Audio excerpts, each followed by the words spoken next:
C'est vrai que j'arrive à un moment où Eleven Hours vient de dépasser Holcim, mais ça reste extrêmement serré.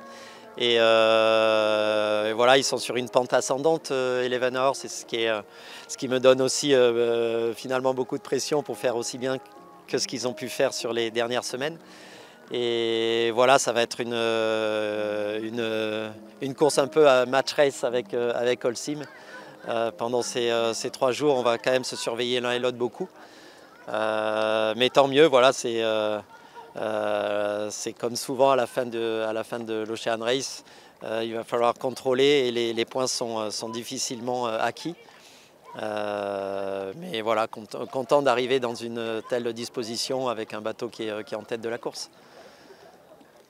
En fait, la différence avec les autres bateaux sur lesquels j'ai couru à la Volvo Ocean Race, c'est finalement c'est les équipages qui sont des petits équipages avec seulement 5 personnes. Donc l'organisation, l'ambiance à bord est complètement différente. On n'est pas beaucoup sur le pont aussi. Les organisations du cockpit sont complètement différentes. On barre très très peu. On règle beaucoup le bateau sous pilote automatique.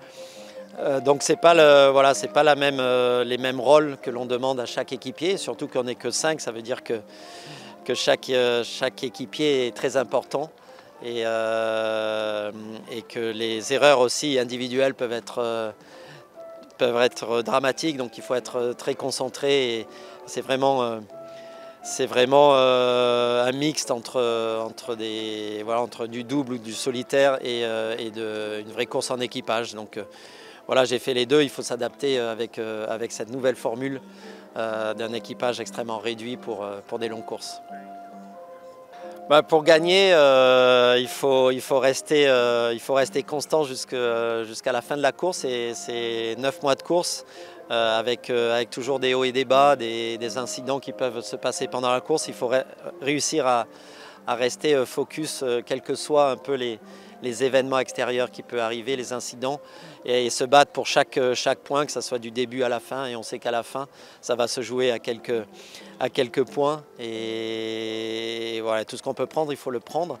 Et rester très unis, solidaires avec tout le team, avec les navigants, mais aussi avec le short team qui doit rester focus sur l'objectif final.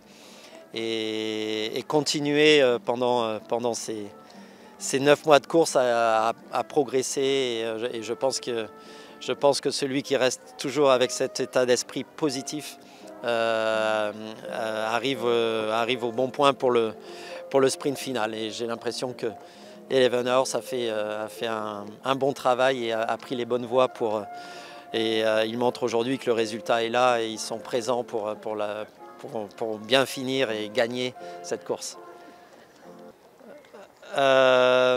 Sur les étapes très courtes, c'est pas évident parce que finalement l'intensité est beaucoup plus forte et ça va être une course d'un jour qui va durer 3 jours avec beaucoup de changements de vent, beaucoup de bords différents, beaucoup de changements de voile.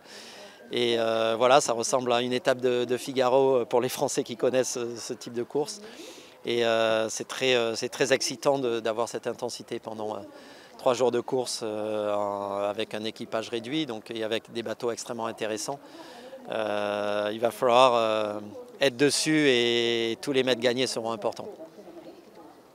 Il va falloir s'adapter, il faut s'adapter effectivement avec un équipage de 5 où voilà, on est exactement que 4 qui vont pousser le bateau, dont un navigateur.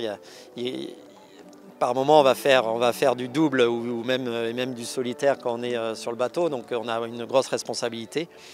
Et il va falloir aussi communiquer pour que quand on fait les changements de quart, on puisse se donner les bonnes informations pour que le bateau reste toujours à 100% de son potentiel.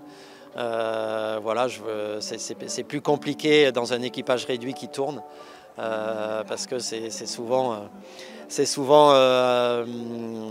un seul équipier qui a en charge le bateau complètement. Donc il va falloir bien savoir communiquer, bien trouver les bons settings sur le bateau et on va devoir chercher en permanence. Voilà, mais ça me fait pas peur et je suis ravi de découvrir cette nouvelle organisation de toute façon.